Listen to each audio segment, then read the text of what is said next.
Eloi Nishmat Ephraim Ben Mesaouda.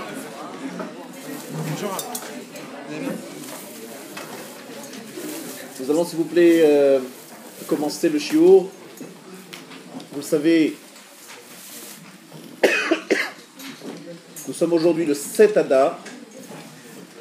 Ce soir, nous sommes le 7 Adar, demain également. Et le 7 Adar, c'est le jour de la ptira, du décès de Moshe Rabbeinu. On ne va pas parler de décès, on va dire du déplacement de Moshe Rabbeinu dans d'autres mondes. On dit ptira, ça veut dire se déplacer. Moshe Rabbeinu est niftar le 7 Adar, il est né le 7 Adar. Nous allons, si vous voulez bien, essayer de nous préparer à la fête de Purim, à la lecture de Amalek ce Shabbat. Et je ne vous cache pas que Purim, chaque fois que Purim arrive, je me dis, c'est un peu triste, je dis bien le mot triste, la façon dont nous vivons Purim. A priori, on rigole beaucoup, on a l'air très joyeux, mais cette joie, en fait, elle est peut-être pas exactement celle que la Torah attend de nous, mais on va voir que le niveau de Purim est tellement élevé qu'il n'est pas facile de la vivre exactement comme on devrait. Je vais expliquer cela au fur et à mesure, je vous demande d'être très attentif et attentive, et nous allons commencer tout de suite par, évidemment, une première Gemara dans Megillah Daf Yud Gimel Amud Bet. Vous ne l'avez pas devant vous, c'est juste une phrase. Tana Keivan Shenafal Pur B'Chodesh Adar Samach Simcha Gedola. Lorsque Haman, qui a tiré au sort le mois de la destruction du peuple juif, est tombé sur le mois de Hadar, le tirage au sort est tombé sur le mois de Hadar, Samach Simcha Gedola. Il était très heureux. Pourquoi il était très heureux? Yareach Shemet Bo Moshe. C'est le mois dans lequel Moshe est mort. Mais Vehu Lo Yada, mais il ne savait pas Shebe Hadar Met Moshe ou Be Hadar Nolad Moshe. Monsieur Haman, vous n'étiez pas suffisamment renseigné. C'est vrai que Moshe est mort le mois de Hadar, mais il est aussi né le mois de Hadar. En fait, il est né exactement le jour où il est mort, c'est-à-dire le 7 Hadar, comme aujourd'hui. Donc il était Sameach, Haman était heureux de constater que le mois de Hadar était le mois qui était tombé au sort, parce qu'il a fait un tirage au sort pour savoir quel mois il allait détruire le peuple juif. Il a dit, c'est le mois que Moshe est mort, ah c'est magnifique, ça tombe bien, c'est un siman minashamayim, il a dit, c'est un signe du ciel que je vais réussir. Leur protecteur est mort ce jour-là. Et puis, il a oublié que c'était le jour où il est né. Alors évidemment, il faut comprendre qu'est-ce que ça veut dire cette phrase. D'autant plus que Rashi, notre commentateur international, le plus grand de tous les temps, Kedai hu haleda shetechaper alamita. La naissance va être mechaper, va pardonner la mort, expier la mort. Alors là, c'est un truc bizarre. La naissance de Moshe va être mechaper sur la mita. Qu'est-ce que ça veut dire cette phrase? Évidemment, ça ne se comprend pas comme ça. Donc il faut rester au shiur et rester jusqu'au bout. Il n'y a pas le choix. Il va falloir attendre quelques minutes pour pouvoir le comprendre. Bien, ça c'était notre introduction. Maintenant, nous allons poser une autre question. Et là, vous pouvez le suivre si vous voulez dans le texte que vous avez devant vous. À la page 2, référence 1. Le Rav, mon maître, le Rav Wolbe dit écrit Mishenichnas Adar Marbim Besimcha. Lorsque le mois d'Adar entre, il faut augmenter la joie. Asimcha shebechag hakatosh shel Purim higdola aval pnimit. La joie de Purim est grande, mais elle est intérieure, c'est-à-dire elle est profonde, elle n'est pas superficielle. Elle est pnimit. Pnimit, panim, c'est ce qui est à l'intérieur. Pnimit. Utsricha litkonen elea hetev. Il faut s'y préparer comme il faut. Shelo tehafer leololut. Pour qu'elle ne se transforme pas en ce qu'on appelle aujourd'hui, hololut, c'est quoi? L'éclatade en français. En très bon français. En clair, un jour où on fait n'importe quoi, l'important c'est qu'on se lâche. pour que cette journée ne se transforme pas en Holelut, un jour de lâchage total, et qu'elle reste un jour de Simcha. Il faut s'y préparer, si on ne s'y prépare pas. C'est pour ça que vous êtes venus ce soir. Pour faire en sorte que Purim soit un vrai Purim. Pas un jour où on se lâche. Maya Simcha ou Maya Chanata. Alors, quelle est la Simcha et comment s'y préparer? Alors, nous allons commencer par faire un petit peu d'histoire. Il faut remettre un peu les choses dans le contexte historique. Rapidement, facile, je pense que vous connaissez, mais juste pour rappeler rapidement. Nous sommes en Babylonie depuis quelques années, quelques dizaines d'années, parce que c'est Babylone qui a détruit le premier temple de Jérusalem, a exilé tous les Béné Israël, tous les enfants d'Israël, tous les Juifs, dans cet endroit du monde, l'Irak, Iran, bizarre, toujours ce même endroit qui est particulièrement sympathique. Et donc, on s'est retrouvé en Irak, Iran, en Babylonie, et Babylone a été renversée, quelques années plus tard, par d'autres peuples, les Perses, les Mèdes.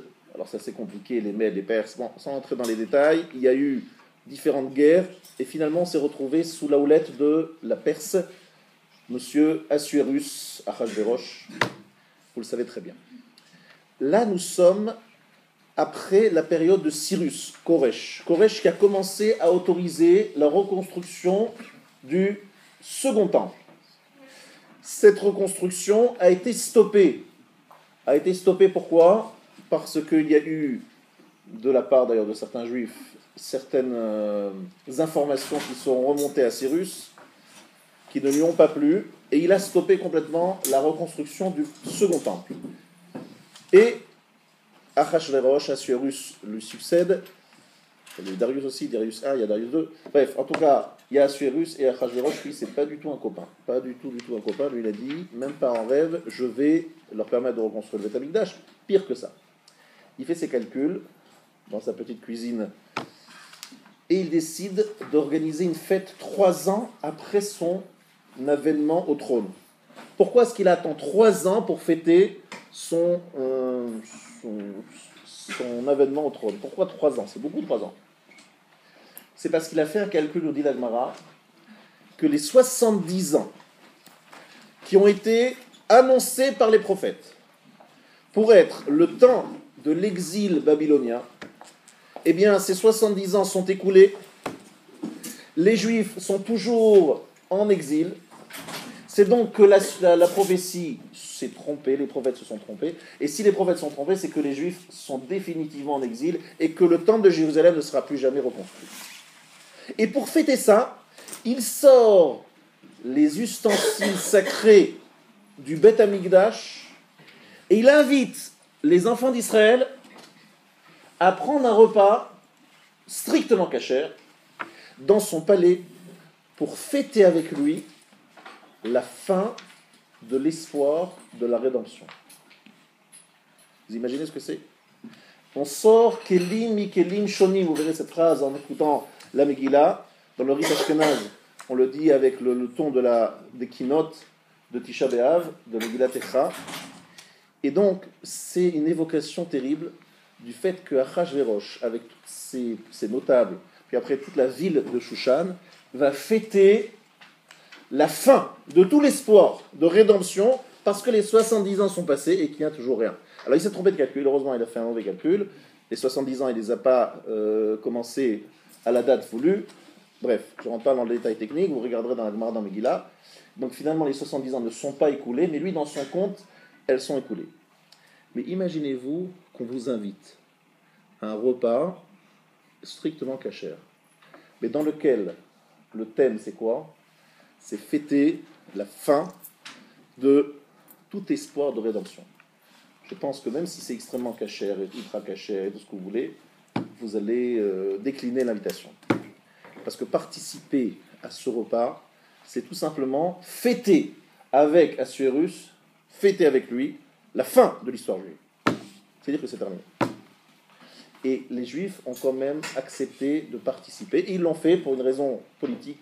Pas politique, tout simplement de bonne entente. Ils se sont dit, on ne va pas refuser, ça sera mal vu, il y aura des problèmes après. On préfère jouer soft, on va, peut-être la tête basse, mais on y va, on n'a pas le choix.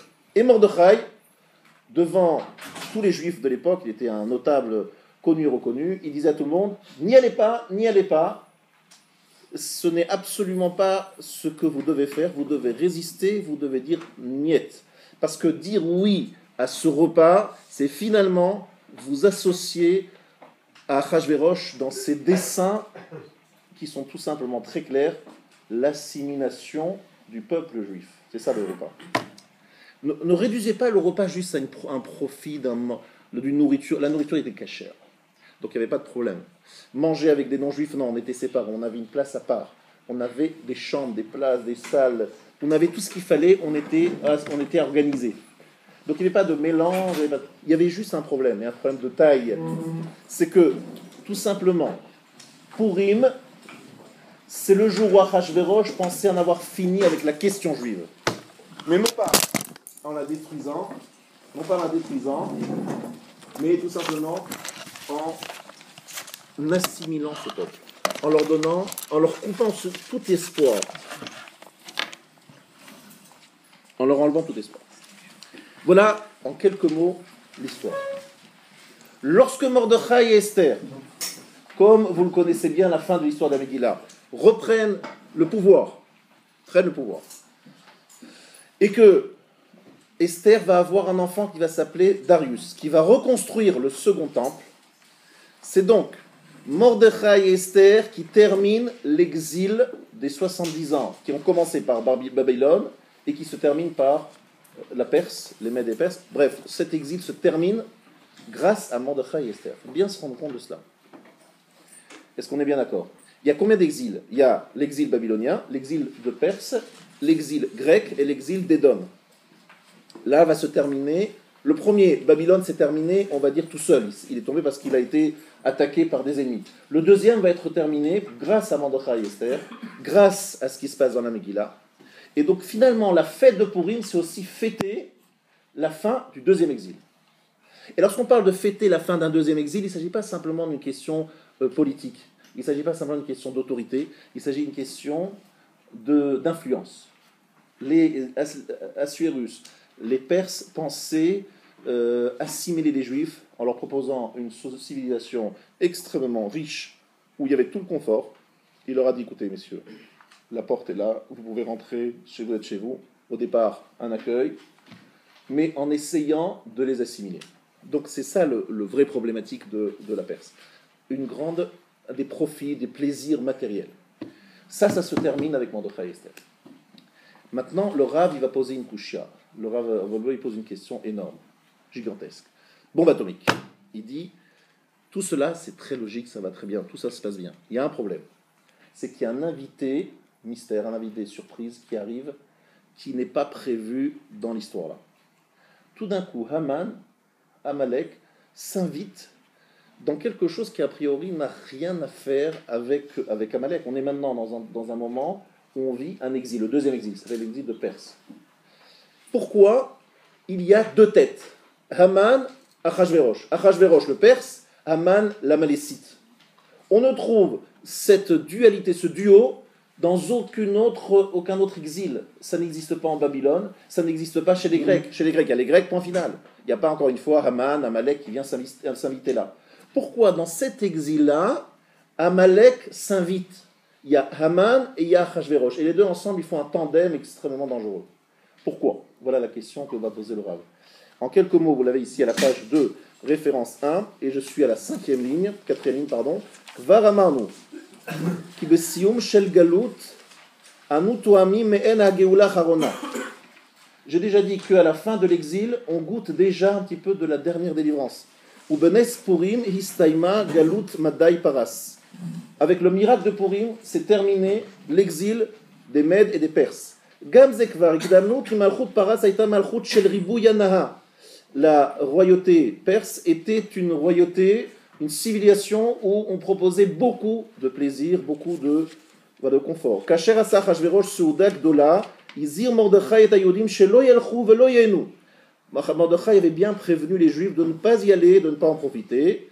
Af shekanire lo tzruchu lidgel b'machalim asurim, bien qu'il n'y avait pas de nourriture interdite. Ari hashtia kadat enones, rappelez-vous kadat, c'est-à-dire selon la loi juive, En honest, on ne forçait personne à boire des choses non cachères, ni à manger. Chez Nitnou Lahem, il y a une autre kshérim. Vous avez même du vin cachère. C'est plus difficile de faire du vin cachère, puisque c'est servi souvent par des non-juifs, et il a fallu mettre en place des serveurs juifs.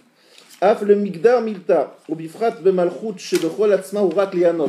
Mordechai leur a dit, je ne veux pas vous autoriser cela. Le migdar milta, c'est-à-dire pour mettre une barrière. Je sais que si aujourd'hui vous mangez avec Achashverosh, demain vous allez vous marier avec ses filles.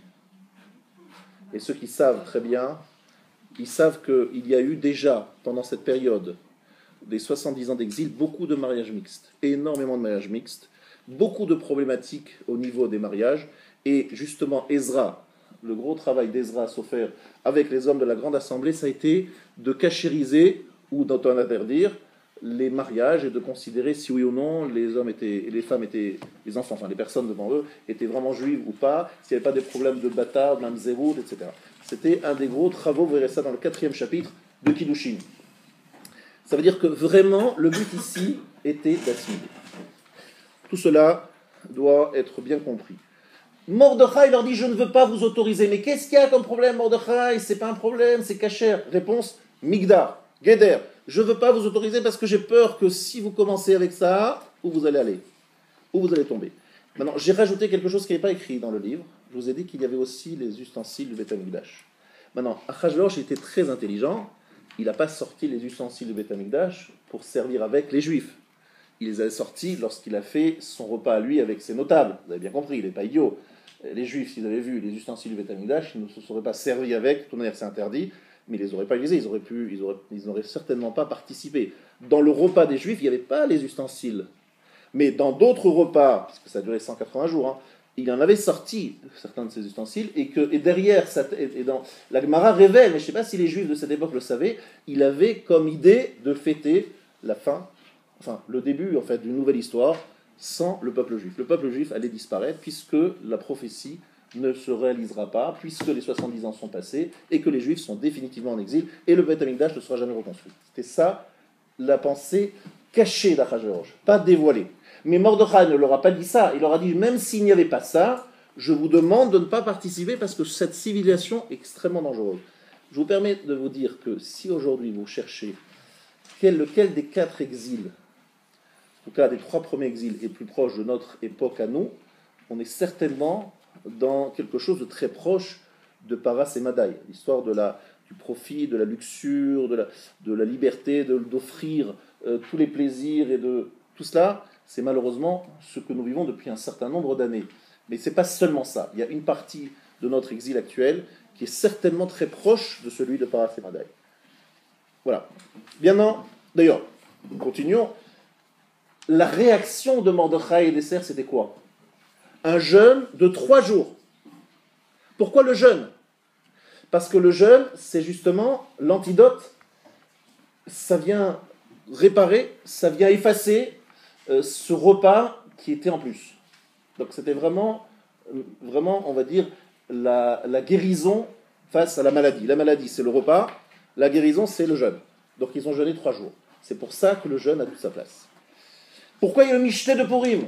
Parce que le Mishté de Purim vient de rappeler, évidemment, que là maintenant on mange kasher. Mais kasher, vous avez compris, dans toutes les dimensions. Et aussi parce qu'on a été menacé au niveau de notre corps. Ils voulaient détruire physiquement le peuple juif. On a été sauvé physiquement, eh bien on mange quelque chose qui apporte au physique, c'est-à-dire le repas. Ça, c'est l'explication simple. Bien. Je saute quelques lignes. Et je me trouve dans le petit chapitre qui commence par Vehine. Le Tor Galut Madai, Ishtarveva Parashat Amalek. Dans l'exil de Madai, c'est imbriqué le chapitre d'Amalek. Achashverosh guidel et Haman Arasha. Achashverosh a fait grandir Haman Arasha. Haman, c'était quand même un coiffeur. Il faut savoir que c'était un coiffeur de son état. Il n'était pas à l'ENA ni à Sciences Po. Il a tout simplement été coiffeur pendant 22 ans. Et il a même coiffé Mordechai. Donc pour vous dire qu'il n'a pas choisi un notable particulièrement doué. En plus, Haman, son seul fait d'arme, en fait, son seul fait particulier, c'est celui d'avoir donné l'idée de tuer Vashti, d'accord? Donc ça a été sa récompense de devenir le Premier ministre parce qu'il avait une très bonne idée de tuer la femme du roi, et après de lui donner l'idée de chercher les plus belles femmes et de les faire passer les unes après les autres, nuit après nuit. Voilà, ça c'est la grandeur de ce grand Premier ministre qui s'appelle Aman. Donc déjà on voit là que la main d'Hachem est là, il lui a donné l'idée de mettre en place un personnage aussi primaire. Bezeit yarda galut maday uparas. Begalut Bavel veyavan lo matzinu shutfut shel Amalek. Ma'inyan Amalek le galutsu. Quel rapport est-il entre Amalek et cet exil? Là maintenant, nous allons rentrer un petit peu dans la profondeur, un petit peu descendre un petit peu dans la profondeur des choses. J'aimerais que vous écoutiez bien. Le Rav ici se révèle quelque chose que je n'ai pas souvent entendu, mais qui doit être connu par tous, malheureusement pas assez connu. C'est un chapitre qui se trouve dans le Perek Echalot. C'est un midrash de Rabbi Ishmael, un grand midrash moins connu, où il y a beaucoup de Kabbalah. Dans ce midrash, il est écrit la chose suivante. Lorsque Akadosh Baruch Hu a voulu reconstruire le second temple, les sages d'Israël lui ont dit « on est d'accord, à condition ». Vous entendez? Les sages d'Israël ont posé une condition à la reconstruction du second temple. Quelle condition a-t-elle été posée par les sages d'Israël? Je sais que certains, si on leur posait la question, répondraient la disparition du Yetzarara d'Avodazara. Ce n'est pas la réponse que j'attends aujourd'hui. Et regardez cette phrase que j'aimerais que vous vous rappeliez tout le temps. C'est à la page 2, référence 2, je suis exactement en face. Chazal Amrou, Bepirke et Chalot Berek Chavzain. Anshe Knesset Agdola, les hommes de la grande assemblée, cette fameuse assemblée de 120 sages, dans laquelle il y avait beaucoup de prophètes, eh bien, cette grande assemblée, l'Oratsu la Geshet, le Binyan Abayt, n'ont pas voulu reconstruire le Beth Amikdash, jusqu'à qu'Akadosh Baruch Hu leur promette qui bebayit sheni yidgale ziva shel Torah sheba'al peh, se révèle à l'époque du second temple l'éclat de la Torah orale. Ziv, c'est quelque chose qui est éclairant, qui est une aura, on va dire, la lumière de la Torah orale va se révéler à l'époque du second temple. Sans cela, ils n'étaient pas d'accord de reconstruire le second temple. Qu'est-ce que ça veut dire? Dieu vous demande de reconstruire le second temple, vous devez courir et remercier Dieu. Et qu'est-ce que vous faites? Vous posez des conditions. On veut le faire à condition que. C'est quoi cette histoire? Et c'est quoi Ziva chez Torah chez Balbé? C'est quoi l'éclat de la Torah orale? Qu'est-ce que ça veut dire? Alors, c'est un peu difficile pour ici tous ceux qui sont là de comprendre ce que je vais dire maintenant, parce que, on va dire, c'est quelque chose qu'il faut vivre un peu pour le comprendre. Il y a effectivement Torah chez Birtav, Torah écrite. Il y a l'époque des prophètes. L'époque des prophètes, c'est une révélation qui tombe comme ça. La Torah orale, c'est très différent. La Torah orale, c'est beaucoup de discussions, beaucoup de doutes, beaucoup de recherches, beaucoup d'analyses. Mais finalement, on découvre des choses que l'on ne voit pas dans la Torah écrite. En tout cas, pas dans la névoie. Il y a un éclat, une lumière qui jaillit de la Torah orale, qui pourtant a un niveau de révélation plus bas, plus petit, moins grand, mais qui vient du fait qu'on cherche, que l'on approfondit, que l'on oppose des avis, et ça donne une lumière. Vous avez très bien compris qui je pense d'abord, Beth Shammai et Beth Hillel. Ce sont véritablement les références dans ce domaine. Hillel, Shammai, Beth Hillel. C'est à l'époque du second temple que commence l'époque de la Mishnah. Et l'époque de la Mishnah, c'est une époque extraordinaire. Rabbi Akiva, Rabbi Meir, Rabbi Yehuda, des noms que vous connaissez, Rabbi Shimon Bar Yochai, etc. Tous ces personnages ont commencé à vivre pendant la période du second temple et continué après la destruction du second temple. Mais cet éclat de la Torah orale est apparu à l'époque du second temple. Pourquoi avoir posé cette condition? Sinon, on ne reconstruit pas le second temple. C'est que les Anshe Knesset Agdola, les hommes de la grande assemblée, ont analysé et ils ont dit si nous n'avons pas cette force spirituelle qui est l'éclat de la Torah orale, c'est clair qu'on ne tiendra pas devant les nisyonotes, les épreuves du Yetzerara, du mauvais penchant de l'époque du second temple. On a besoin de cet éclat de la Torah orale pour pouvoir conserver le second temple, parce que le second temple, pour le conserver, il faut évidemment avoir des forces spirituelles très grandes. Maintenant, regardez bien. Pourquoi le second temple a-t-il été détruit? Parce qu'il y avait sinatrinam, la haine gratuite. Machloket shelo leshem shamaim, une machloket qui est intéressée, pas une machloket non désintéressée. Ça veut dire quoi? Ça veut dire que la machloket, qui est quelque part le ferment qui permet de construire la Torah orale, Si c'est détourné vers des intérêts personnels, ça devient une marloquette chez Ena les Shem Shamaï, une marloquette qui n'est pas le Shem Shamaï pour Akadosh Baruch Hu. C'est une marloquette où on essaie de se mettre en avant. C'est la source de la destruction du second temple. Mais d'un autre côté, si on prend cette force de marloquette, cette discussion, si elle est désintéressée, au contraire, on construit la Torah orale. Rabbi Yehuda, Rabbi Meir, lorsqu'ils discutent, ils construisent la Torah orale. Rabbi Shimon Bar Yochai, lorsqu'il discute avec son fils Rabbi Elazar, ils construisent la Torah orale. Et voilà les deux problématiques. Donc d'un côté danger et d'un côté construction. Donc ça c'est un premier point qu'il faut noter. Deuxième chose. Il faut savoir qu'à l'époque de Matan Torah, le peuple juif a vécu un Matan Torah très, on va dire, effrayant, terrifiant même. Vous le savez tous et toutes, Dieu avait dit à Moshe, tu vas me mettre autour de la montagne une barrière, on ne sait jamais, il risque de monter sur la montagne pour aller me demander un autographe. Parce qu'il y a une star qui arrive, on veut que c'est moi. Vous imaginez, monter sur la montagne, on dit à Kadosh Baruch Hu, Dieu, si vous voulez pas me faire signer quelque chose, un petit autographe sympathique, c'est sympa. Donc il avait demandé de mettre une barrière. Qu'est-ce qui s'est passé? Non seulement la barrière, elle n'a servi à rien, parce que personne n'a osé monter sur la montagne, mais pire que ça, ils sont morts de peur. Non seulement ils sont morts de peur, ils ont fui des kilomètres en arrière, parce qu'ils avaient peur, il y a eu la crainte. Il n'y a pas eu cette réaction de monter sur la montagne, d'aller à la rencontre d'Akadosh Baruch Hu. Il y a eu une peur. La Matan Torah a été donnée dans la crainte. Matan Torah a été donnée dans la kfia. Les Juifs ont dit, oulala, on a trop peur, on veut partir, c'est fini. Bon, finalement, on change d'avis. On a dit Naase Venishma, mais ça devient très compliqué, on a vu que c'était un peu dangereux. Finalement, on change d'avis. Akadosh Baruch Hu leur dit, c'est très simple, c'est oui, si oui, c'est oui, sinon, il n'y a pas d'autre option. Sinon, vous mourrez tout de suite. Bref, c'est pas une ambiance très, très cool, Matan Torah. C'est même tout le contraire. C'est forcer des gens, leur montrer qu'ils n'ont pas le choix, et leur faire très peur. Bon.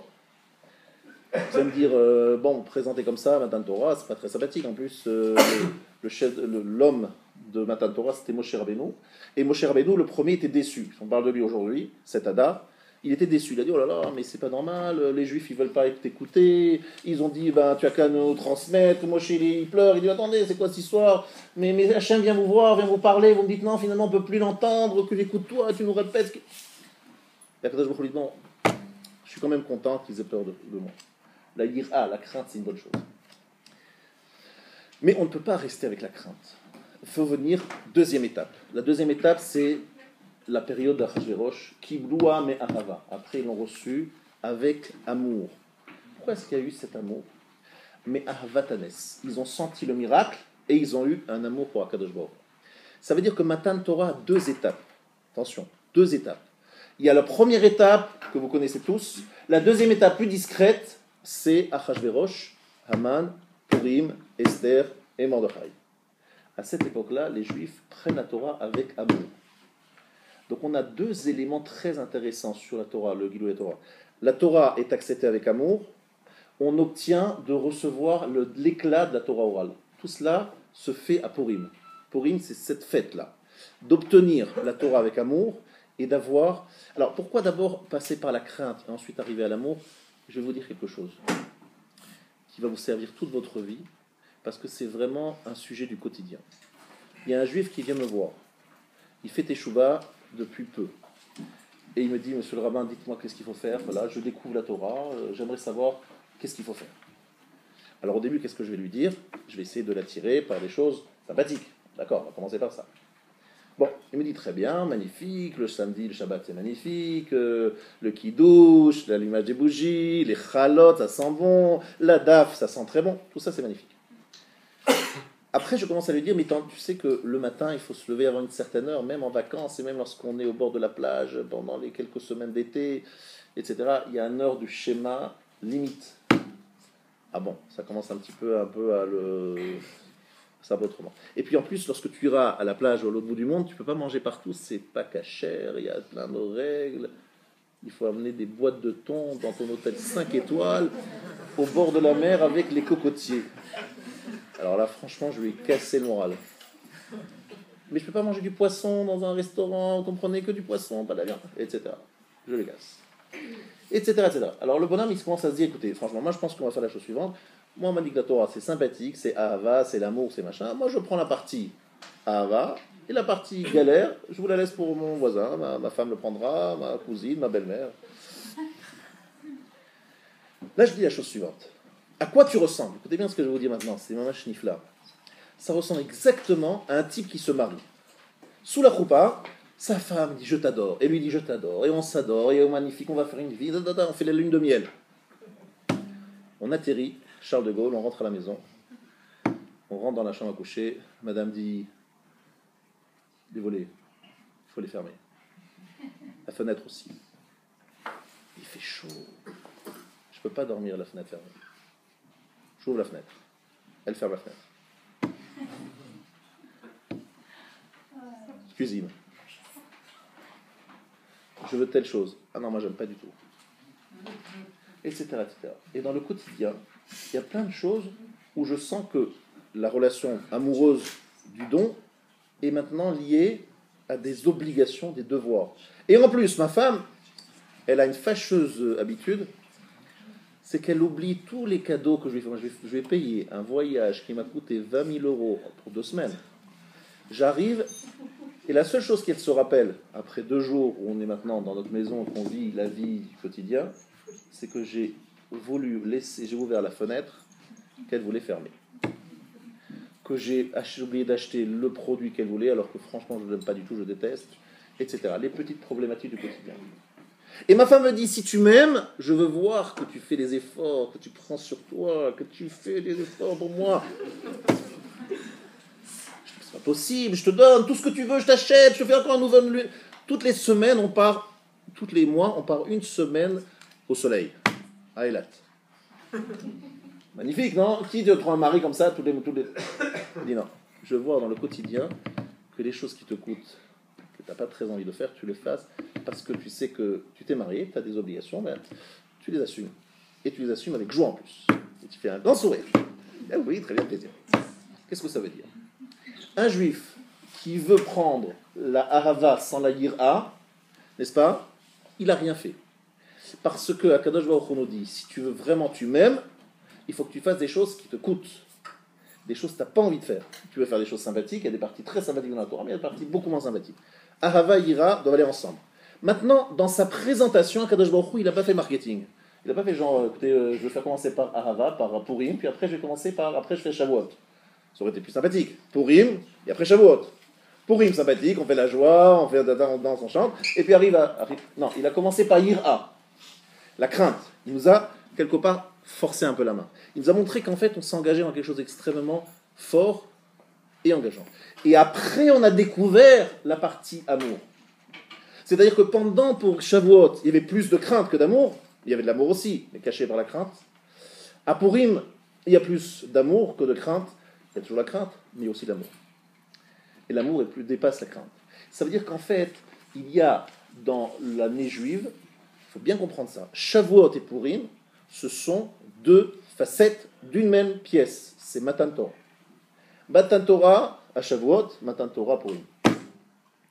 Mais où dans Purim, monsieur le rabbin, où s'écrit dans Purim, vous raconter des histoires? S'écrit dans Purim cette histoire? Ben écoutez bien, vous êtes bien d'accord que cette semaine, enfin la semaine prochaine, mercredi soir, on sera d'ailleurs dans exactement 1 semaine, en train d'écouter la Megillah avec Hashem.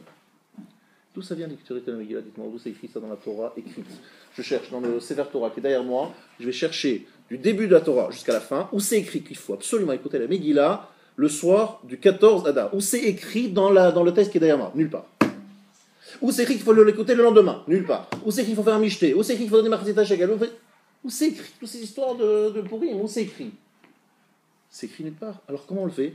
Ben parce que Mordechai et Esther, 2 rabbinim, une rabbinite et un rabbin, ils ont dit, nous allons faire une mitzvah en plus, ça s'appellera Megillat Esther. Et nous, non seulement on l'a accepté, mais on l'a accepté avec joie. Akadosh Baruch Hu dit, maintenant vous rajoutez quelque chose de votre propre chef, des obligations en plus, des mitzvot en plus. Je ne vous avais pas demandé, moi, c'est pas écrit dans la Torah écrite, vous l'ajoutez.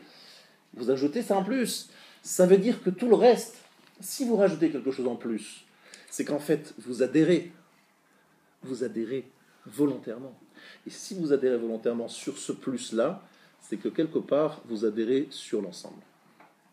Ça veut dire que l'engagement du juif à Purim révèle que finalement ce qu'il fait, il ne le fait pas parce qu'il doit, parce qu'il n'est pas obligé, parce que ce n'est pas écrit dans les 5 livres. Et que Mordechai Esther, il aurait pu leur dire zut, on n'a rien à faire de Mordechai Esther. Qui sont-ils? Il arrive, vous imaginez un rabbin qui arrive aujourd'hui, qui débarque, et il décide, bon écoutez, je vais organiser une nouvelle fête dans le calendrier juif. Alors, déjà, pour qu'on l'écoute, le pauvre, il va avoir du mal. Mais qu'on le fasse avec joie et que tout le monde le fasse, c'est extraordinaire, regardez bien. C'est quelque chose qui est apparu bien plus tard, Megillat Esther, c'est très tard. C'est après la destruction du premier temple.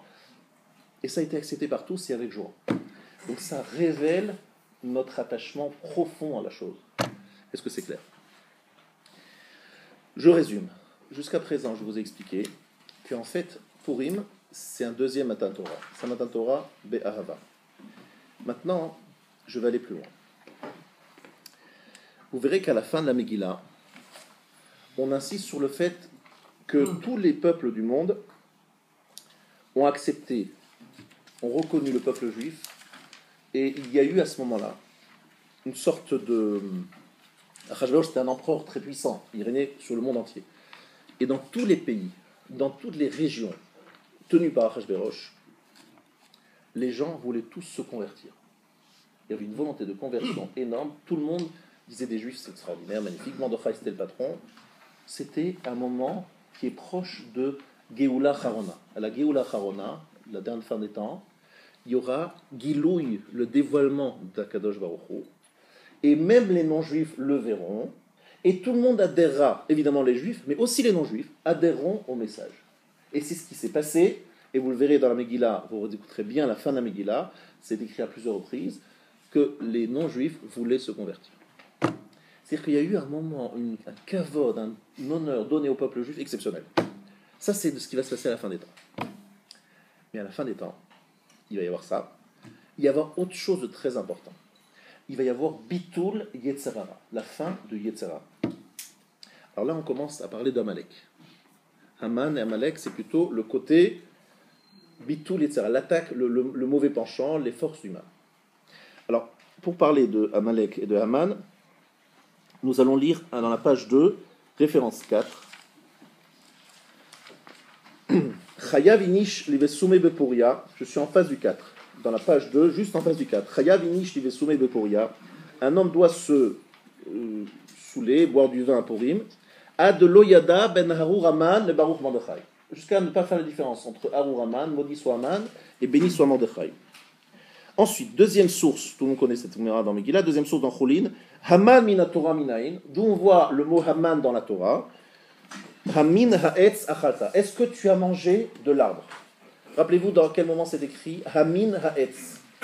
C'est un verset dans Bereshit. Au moment où on interroge Chava et Adam, est-ce que tu aurais mangé etz adat tovara, l'arbre de la connaissance du bien et du mal? Haman ou atotsa kitsonit shelet adat tovara. Haman, c'est la conséquence la plus extrême de l'arbre de la connaissance du bien et du mal, du mélange, on appellera ça plutôt, du bien et du mal. Ça veut dire que Haman, il est koulora, comme il explique, après la faute d'Adam Arishon, le bien et le mal sont mélangés de toutes les forces de l'homme. Haman ou mesuyam bara. Haman est complètement concentré sur le mal. Chez Enboa filut sel sheltov, chez Haman, il n'y a même pas une ombre de bien. Nilchemubo Mordechai et Esther. Mordechai et Esther ont fait la guerre à Haman. Veyachlolo, ils ont battu Haman. והכלל ישראל שהגיע על ידי ניצחון זה לעומק ורוממות נפשו אינו רוצה עוד במצב של עץ הדעת טוב ורע מסת נפשו הוא עץ החיים. Le peuple juif qui suit Mordechai et Esther, qui viennent de vaincre le mal absolu appelé Haman, ils disent maintenant on ne veut plus de l'arbre de la connaissance, l'arbre du mélange du bien et du mal, on veut maintenant Etz HaChaim, l'arbre de la vie. Ça veut dire que la disparition de Haman est quelque chose qui nous donne l'envie, un peu le parfum de l'au-delà, puisque l'au-delà sera une période où il n'y aura plus de mélange de bien et du mal, il n'y aura plus que le bien, pas de mélange de bien et du mal, il n'y aura que le bien. La disparition de Haman, c'est la disparition de l'arbre qui mélange le bien et le mal. Parce que Haman, il est koulora, il est totalement mauvais.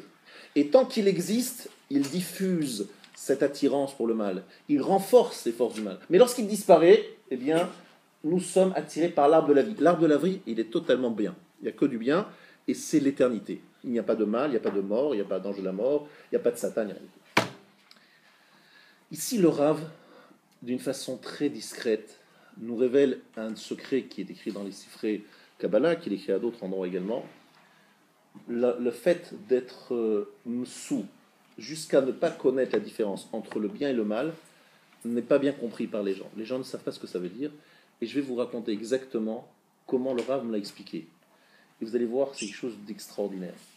Extraordinaire. Il faut bien écouter ce que je vais vous dire maintenant, c'est la partie la plus fine de Shiur. Je vais vous raconter ça sous la forme d'une histoire. Le Rav Israël Salanter, Chodo Livracha, je répète ça chaque année, mais je vais expliquer exactement ce que ça veut dire. Rav Israël Salanter se saoulait jusqu'à ne plus savoir où il était, qui il était. Il était saoul, mais jusqu'au bout. Que faisait-il lorsqu'il était ivre?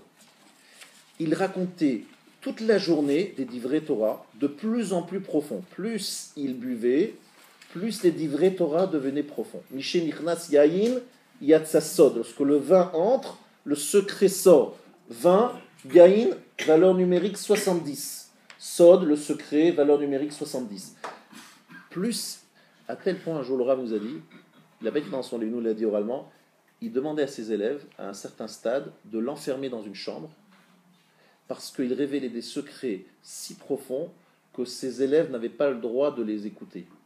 C'était mauvais pour eux de les entendre. Donc il demandait, il dit, je ne serais pas suffisamment conscient pour évaluer ça. À ses élèves les plus proches, il leur demandait de l'enfermer dans une chambre. C'est quelque chose qui m'a toujours impressionné, cette histoire. Et un jour, je l'ai vécu avec un élève d'une yeshiva que je trouvais exceptionnel. Moi, j'aimais beaucoup le saouler les gens, donc je lui faisais boire. Et lorsqu'il devenait très saoul, il nous a fait un shiur que je me rappelle jusqu'à aujourd'hui. En face de lui, il y avait un autre bachor de la yeshiva extrêmement d'un très haut niveau également. Lui, il nous faisait une sikha de moussar en pleurant. On pleurait avec lui et on riait avec l'autre, mais il nous disait des divrei Torah d'une puissance incroyable. Et moi, j'ai vécu ça. Je dis, c'est extraordinaire ce qui sort de cet homme dans son ivresse. Ça veut dire qu'en vérité, alors le Rav nous a continué en disant, c'est quoi alors, à quoi ça sert d'être ivre? Qu'est-ce que ça apporte? Et le Rav Israël Salanter a dit une phrase extraordinaire, mais il faut comprendre jusqu'au bout. C'est une bechina, c'est-à-dire un examen fait au corps. Rav Israël Salanter demandait le lendemain, il leur disait, mais qu'est-ce que j'ai dit dans mon ivresse? Et lorsqu'on lui disait ce qu'il avait fait, il disait, ça va, c'est bon. Adam Nikar, un homme est reconnaissable, kiso, pekoso, bekaaso. On peut reconnaître un homme par son verre, lorsqu'il boit, lorsqu'il est en colère, et lorsqu'on le sollicite pour de l'argent.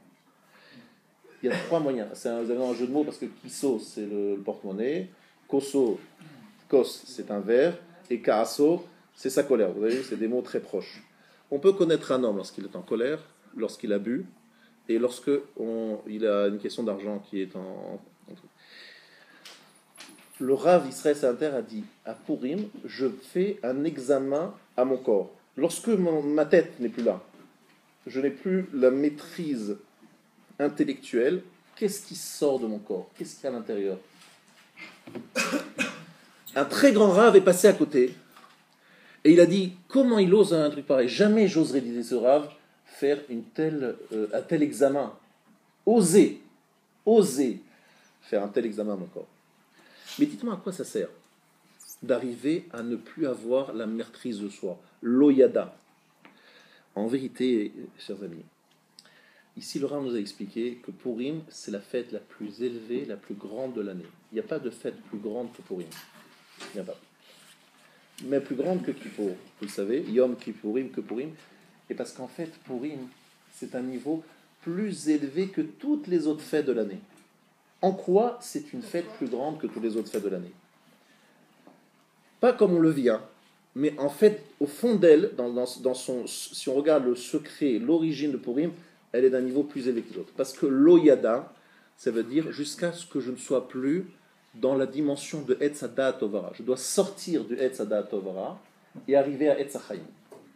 C'est le jour où je sors de Etz Hadat Tovara, de Dat, pour m'attacher à Etz HaChaim. Qu'est-ce que ça veut dire? Traduction très simple. Le jour de Purim, Akadosh Baruch Hu nous donne les forces de transcender les parties les plus basses de notre corps et de découvrir dans ces parties les plus matérialisées de nous, de notre corps, de notre psychique, de notre personnalité, les étincelles de lumière qui s'y cachent. Je vais traduire ça dans des termes plus simples. Regardez bien. À Matan Torah, on était tous comme des anges. Mais à la limite, c'est trop facile. On est sorti d'Égypte, on a vu le passage de la mer, Dieu a ouvert tous les cieux, en haut, en bas, tout était évident. Dieu dit, regardez, je suis seul. Donc finalement, on nous est dans une situation où il n'y a pas le choix, vous comprenez? C'est vrai, il n'y a pas le choix, la vérité, elle éclate. Mais elle éclate parce que le corps n'existe pas, le corps est mis de côté, il n'existe plus. Il n'y a que la spiritualité qui est devant nous. Il n'y a pas d'option, il n'y a pas de choix, vous comprenez? Quelque part, c'est ça, nous mettre la tête, la montagne sur nos têtes. C'est qu'Hachem nous met dans une situation où on n'a pas de choix, où là, c'est évident que la vérité est là. Mais le corps, il est absent, vous comprenez? Le corps, il meurt. Les gens sont morts lorsqu'ils ont entendu Anochi Hachem Elokecha. C'est-à-dire que le corps, il n'a pas participé à Matan Torah. Mais c'est pas ça le but du peuple juif, de faire apparaître, de faire disparaître le corps. À Purim, le type, il boit, il mange. Et quand même dans sa boisson, dans sa nourriture, dans son repas, il chante des louanges à Kadosh Baruch Hu. Et non seulement il chante des louanges, il efface quelque part la maîtrise de sa tête, de son intellect, disparaît. Il n'y a plus que le corps qui parle. Mais le corps qui parle, il parle des vrais Torah. C'est-à-dire que le corps a été transcendé. Et cette capacité de transcender le corps et de révéler les étincelles de vérité dans ce corps, c'est qu'à Purim, que c'est donné de la façon la plus ultime. Donc il n'y a plus le mélange bien et mal. Parce que même le mal qui paraît mal est bien. Il n'y a plus de mal. Le mal disparaît. Haman disparaît. Amalek disparaît. Parce que c'est un jour où ça disparaît. Mais ça veut dire quoi? Je ne vous demande pas de faire cette expérience, parce que c'est une expérience qui n'est pas évidente. Mais lorsque, effectivement, on est très, très, très saoul, on est ivre, et que sort de notre tête, de notre sensibilité, des choses très belles, on peut se dire finalement dans notre vie, on a construit quelque chose. Parce que très souvent, je me pose la question à moi, je dis, mais Ariel, tu joues un jeu, tu es genre le rabbin, les machins. Mais en vérité, qu'est-ce qu'il y a derrière tout ça? Bas les masques. Le jour de Purim, bas les masques. En fait, quelque part, on essaye de savoir qui on est vraiment. Et de découvrir, non pas celui qui, toujours maintenu par son cerveau, sa logique, sa raison, le regard de la société, mais c'est quelqu'un qui finalement essaye de aller au plus profond de lui-même. Je dirais même que c'est fouiller même dans le subconscient, parce que lorsqu'on est ivre, on sort même des choses qui sont dans le subconscient. Allez jusqu'au bout, tout chercher. Et comme ce jour-là, Haman a disparu, comme ce jour-là, enfin, c'est pas ce jour-là où il est mort, mais les amis d'Haman ont été décimés, c'est un jour particulièrement propice à faire cette recherche, un peu comme la Bdikat Hametz qui aura lieu exactement un mois plus tard. Je dirais que la Bdikat Hametz d'un mois plus tard, c'est la sœur jumelle de la Bédika, de la soulerie, de la beuverie de Purim. Parce que dans les deux cas, je vais chercher dans les recoins. Une fois avec une lumière, la bougie, et là, j'éteins la neshama, je la chasse, et je dis voilà, le corps, qu'est-ce qu'il a à dire? Qu'est-ce que tu dis lorsque tu es libre, lorsque tu peux parler? Vous allez me dire, mais c'est qu'une révélation, c'est mieux que ça, c'est un travail sur soi. C'est quelque chose d'extraordinaire qui se passe ce jour-là. Ce jour-là, Achashverosh et Haman se sont réunis, et ce jour-là, on fait disparaître Achashverosh et Haman. Et regardez comme les deux personnages sont des duos, un tandem. En quoi c'est un tandem? Achashverosh, il dit, buvez, mangez. Haman dit, Dieu n'existe pas. Et en fait, ces deux forces-là, l'un l'anti-Dieu et l'autre l'homme du plaisir, l'homme de la matérialité, s'associent pour détruire le peuple juif. Le jour de Purim, ces deux personnages disparaissent. Haman est tué, Achashverosh prend Mordechai. Ça veut dire qu'on a tout renversé. Et finalement, on arrive à retrouver, à faire disparaître Haman, les forces du mal, et on arrive à retrouver un corps plein d'énergie positive. Et en fait, la révélation, c'est bien, un exemple très intéressant. Je vais vous donner encore un élément qui va peut-être vous aider encore plus. Que dit Haman à Achashverosh? Il lui dit, Yeshno Am Echad. Il y a un peuple. Nos sages nous disent, Yeshno Milachon Yashen. Ils dorment. Eux, ils dorment et Dieu, il dort. Voilà ce qu'il dit Haman. Dieu il dort parce que les juifs ils l'intéressent plus, ils l'ont lâché. Les juifs dorment, ils font plus les mitzvot, ils font genre un truc superficiel. Voilà ce qu'il dit. Vous avez quelqu'un qui dort, vous l'appelez par son nom. Qu'est-ce qui se passe? Vous avez l'impression qu'il n'est pas là, n'est-ce pas? Il n'est vraiment pas là, il est absent. Tout d'un coup, vous l'appelez, hop, il se réveille. On a l'impression qu'il est complètement absent. En fait, il n'est pas totalement absent. Il y a quelque chose qui est là, qui veille. La preuve, c'est qu'on l'appelle, il se réveille. Eh bien, en vérité, le jour du Purim, on nous rappelle que tout être, même celui qui est le plus enfoncé dans sa matérialité, il n'est que quelqu'un qui dort. Il suffit de l'appeler pour le faire réapparaître. Et que cette conscience très diffuse, elle est là. Le jour de Purim, on est tous appelés par notre prénom. Et tous on se réveille. Mais cet instant de réveil révèle que finalement on ne dormait pas totalement, qu'on n'était pas dans un sommeil trop profond. Puisque la preuve, c'est qu'on a répondu présent lorsqu'on nous a appelés. Le jour de Purim, c'est un jour où finalement se révèle que dans cette léthargie générale, il y a quand même un petit point de conscience. Et que cette point de conscience ne demande qu'une chose, c'est d'être rappelé à l'ordre pour faire réveiller tout le corps, toute la personnalité. Maintenant, Rabotai, je vais résumer ce que j'ai dit jusqu'à présent et je vais arriver à la dernière partie de mon cours. Ce que j'ai dit jusqu'à présent, c'était en fait poser deux questions. Je vous rappelle qu'il y avait deux questions au départ, je n'ai pas oublié les deux questions. Je vous rappelle que Haman était heureux de voir que Purim, la destruction du peuple juif, était proclamée au mois de Hadar. Parce que Hadar, c'est le mois où Moshe est mort. Et on lui répond, non, il est aussi né ce jour-là. On s'est dit, mais qu'est-ce que ça veut dire, il est mort, il est né? Quelle est cette question-là? Deuxième question que nous avons posée, pourquoi, juste pour l'exil de Perse, on trouve deux forces, deux têtes, un duo, Amalek et les Perses? C'est unique dans l'histoire qu'il y a deux personnages qui s'associent contre le peuple juif. Où en sommes-nous pour répondre à ces deux questions? La deuxième question est répondue. Mais je ne sais pas si vous avez compris comment je l'ai répondu, donc c'est pour ça que je l'explique de façon très claire. La deuxième question, c'est pourquoi ce duo? Parce qu'en fait, la délivrance de Perse à l'époque de Mordechai et Esther a effectivement deux aspects. Il y a l'aspect numéro 1, c'est la disparition effectivement d'Achashvérosh, en tout cas en tant qu'ennemi d'Israël, et tout le peuple d'Achashvérosh qui disent « mais le peuple juif, c'est eux peuple. Ils veulent se convertir. » Pourquoi? Parce qu'Achashvérosh représente la recherche du plaisir. Le peuple juif a failli craquer et se laisser assimiler. Il y a une prise de conscience. Par Haman, il y a une prise de conscience. On a peur de disparaître, on prend conscience de notre rôle et de notre sort. Cette prise de conscience, ce réveil collectif, fait que le peuple juif se soulève, se réveille, et tout le monde est admiratif. Mordechai, évidemment, est le leader, et tout le monde le suit. Magnifique. Maintenant, il y a un deuxième aspect très important. Ça nous fait penser à la fin des temps, c'est-à-dire le jour où les Juifs prennent vraiment conscience de ce qu'ils sont. Ils prennent conscience de ce qu'ils sont avec amour, j'ai ajouté. Parce que j'ai rappelé que le jour de Purim, c'est le jour où on a reçu la Torah avec amour, avec joie. La preuve, c'est qu'on a ajouté une mitzvah de Megillah. Elle n'existait pas, cette mitzvah. On l'a rajoutée volontairement. Ça veut dire qu'on fait les choses, on adhère. On est content de faire ce qu'on fait. Ça nous parle. La Torah nous parle, on a envie. On a commencé par un matin de Torah dans la crainte, mais maintenant on est dans l'amour.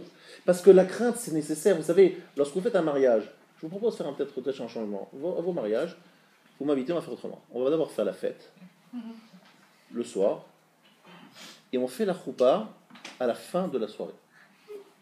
Comme ça, les gens, ils restent jusqu'au bout. Parce que souvent, les gens, ils partent avant la fin, c'est dommage. Les dernières danses, il y a moins de monde.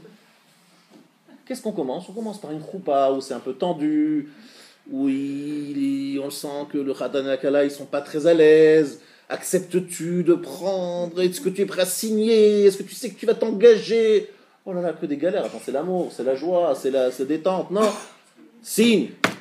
Devant témoin. Où est la bague? Donne bien, attention, t'es compris? Oh là là, mais c'est quoi cette angoisse?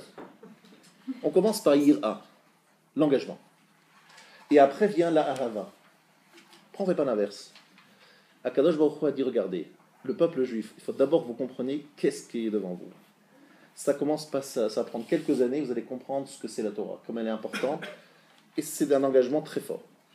Après, vous allez comprendre comme c'est doux, comme c'est bon. Mais au départ, il faut prendre sur soi. Souvent, je dis à des juifs qui ne veulent pas trop étudier la Gemara, je dis, vous savez, la Gemara, c'est vrai que c'est pas facile.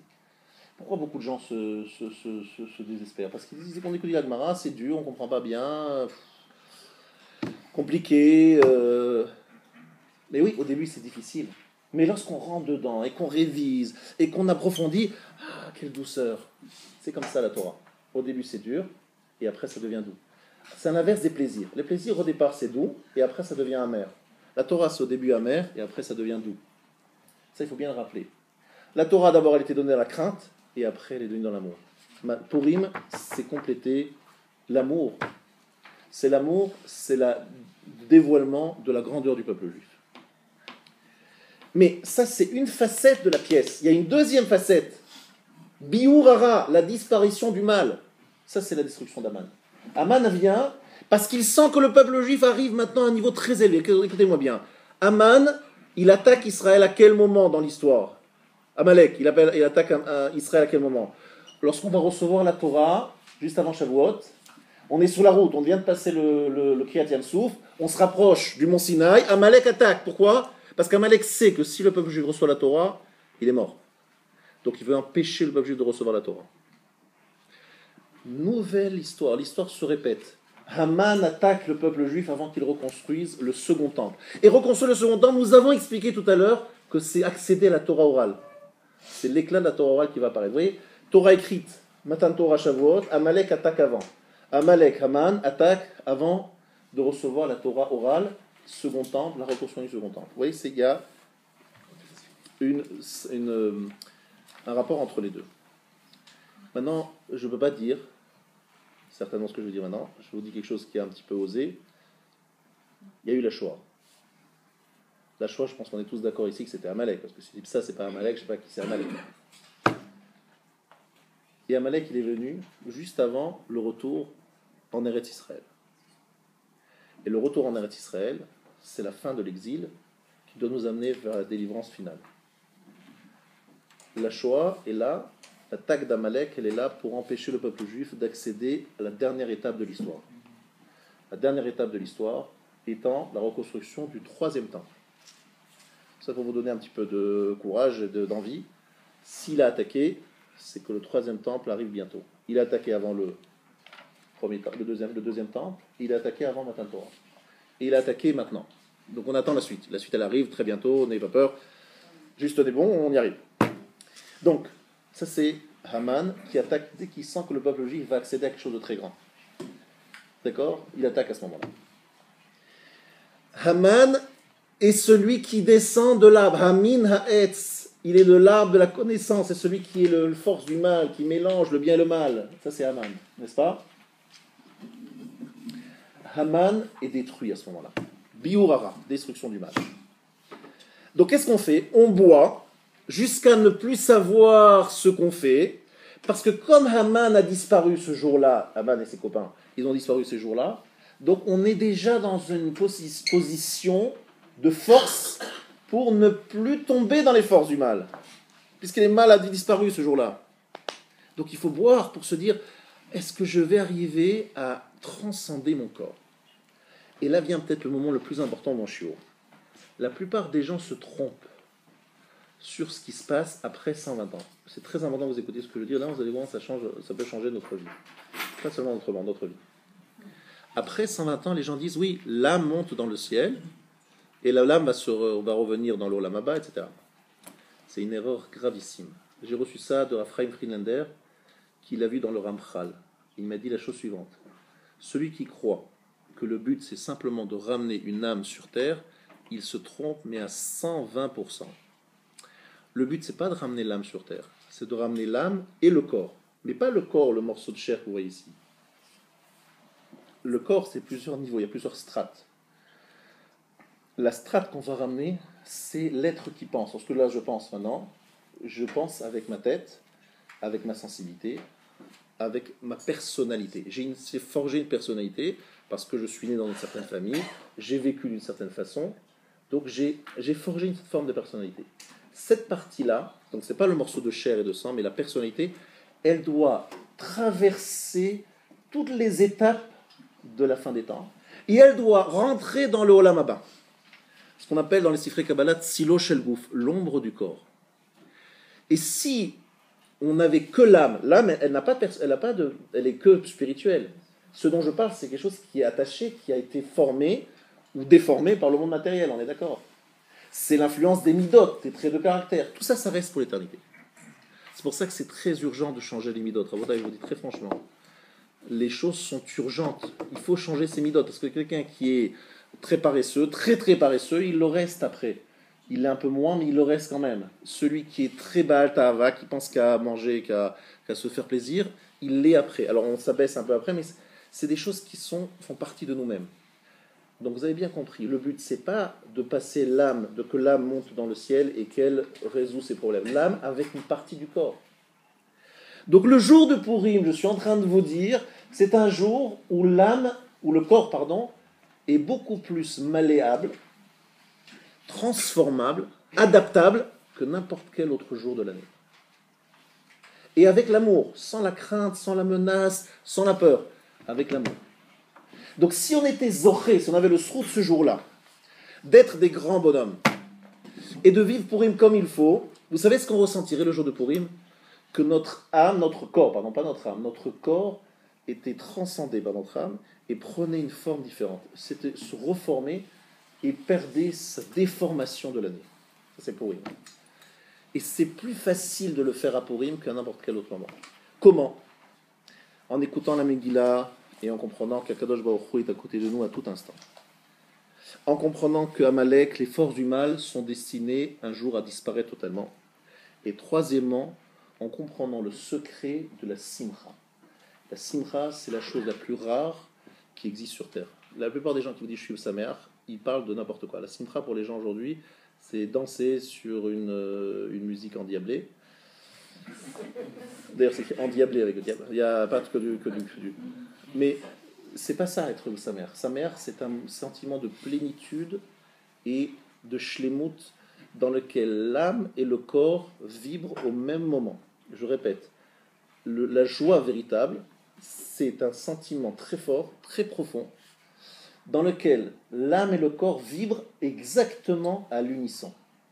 C'est lorsque ce qu'on appelle la partie du corps qui va accompagner notre âme est complètement adaptée, collée à l'âme, et cette partie-là, les deux parties forment un tout.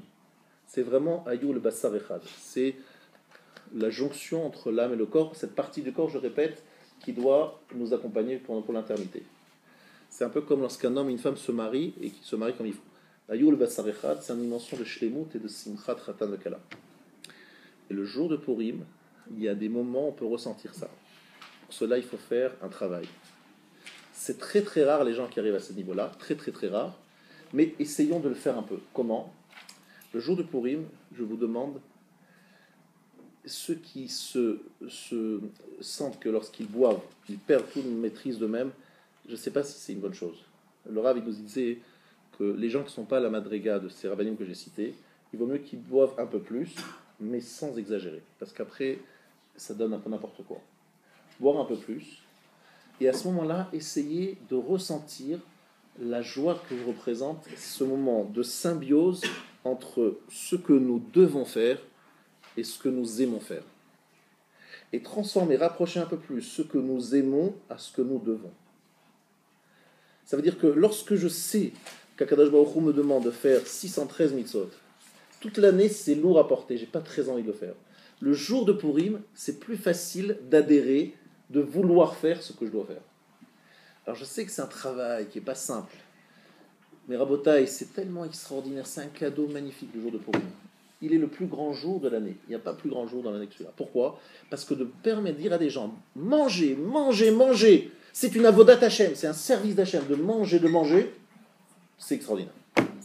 Ça montre la grandeur du peuple. Mais pour y arriver, que ça ne devienne pas juste une bouffe, c'est pas évident. Voilà la question ici. Le problème, il est là. Maintenant, nous avons posé une deuxième question au départ. Nous avons demandé pourquoi est-ce que Moshe, il est mort le 7 Adar et il est né le 7 Adar? C'est aujourd'hui le 7 Adar. Question, pourquoi Moshe? Qu'est-ce qui représente Moshe Rabbeinu? C'est aujourd'hui le jour de sa disparition. Vous savez ce que c'est Moshe Rabbeinu? Moi, je ne sais pas ce que c'est. Je ne peux pas vous décrire Moshe. Moshe Rabbeinu, c'est tellement à haut niveau que je ne peux pas en parler. Mais une chose, je peux vous dire. Moshe Rabbeinu, il est né et il est mort ce jour-là. Il est mort, ça veut dire que quelque part, le mois de Hadar, c'est un mois où on n'est pas arrivé à garder Moshe avec nous. Moshe, on aurait voulu le garder avec nous et qu'on rentrait avec lui en Eretz Israël. Ça rappelle plutôt nos fautes. Oui, mais c'est aussi le mois où il est né. Et le jour où il est né, la maison s'est remplie de lumière.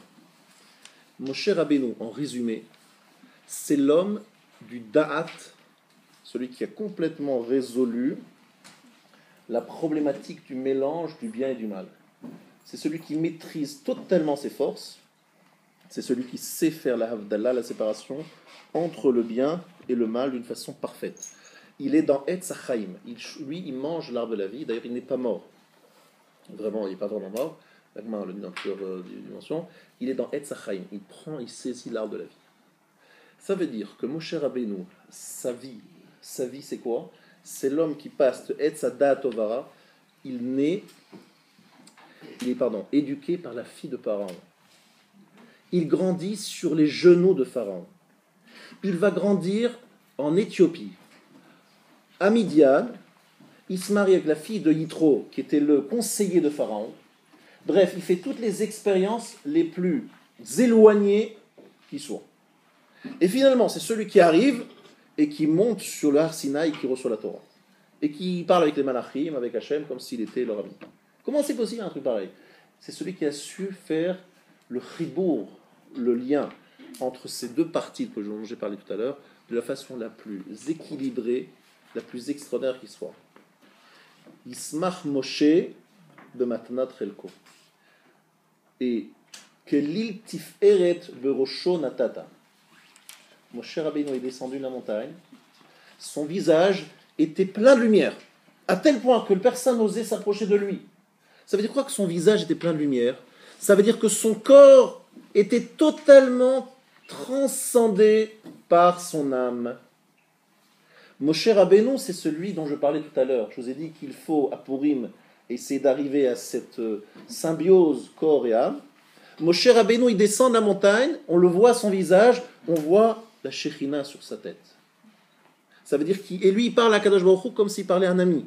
Ça veut dire qu'il n'est pas vraiment dans deux mondes, il est totalement dans la symbiose. C'est ça, Moshe Rabbeinu. Donc c'est le jour où il est parti. Donc quelque part, on n'a pas eu le sroud de le garder avec nous, mais c'est le jour où il est né. Ça veut dire que c'est le jour où il nous a donné à nous un exemple et il nous a ouvert une porte. Il nous a dit, regardez jusqu'où peut aller l'homme. L'homme peut arriver à cette symbiose et sur son visage être transcendé par la lumière divine. Ça, c'est la force de Moshe Rabbeinu. Ça, c'est le mois de Hadar.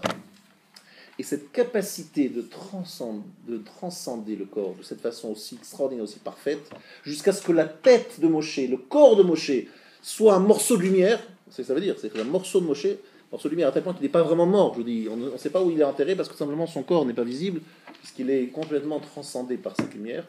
Eh bien, Moshe Rabbeinu est pour nous celui qui nous a sauvés au mois de Hadar, parce qu'au mois de Hadar, comme c'est la chute de Haman, la chute d'Achashverosh, c'est ce qui va se passer à la fin des temps. À la fin des temps, Haman et forces du mal disparaîtront. Nous laisserons tomber l'arbre de la mélange du bien et du mal, et nous serons attachés à l'arbre de la vie, comme Moshe Rabbeinu. Le mois de Hadar, c'est le mois où, justement, les non-juifs reconnaîtront la grandeur du peuple juif. Tout le monde voudra devenir juif. Ça sera la chute de Achashverosh. Ne croyez pas qu'elle est si loin en ce moment. Je vous dis très très clairement, d'une façon très très très claire et très évidente pour moi, nous sommes en train d'aller très vite vers ça. Vous savez pourquoi? Parce qu'il y a un pare-feu magnifique. Hachem nous a donné quelque chose de magnifique. Je vais vous raconter un truc de folie.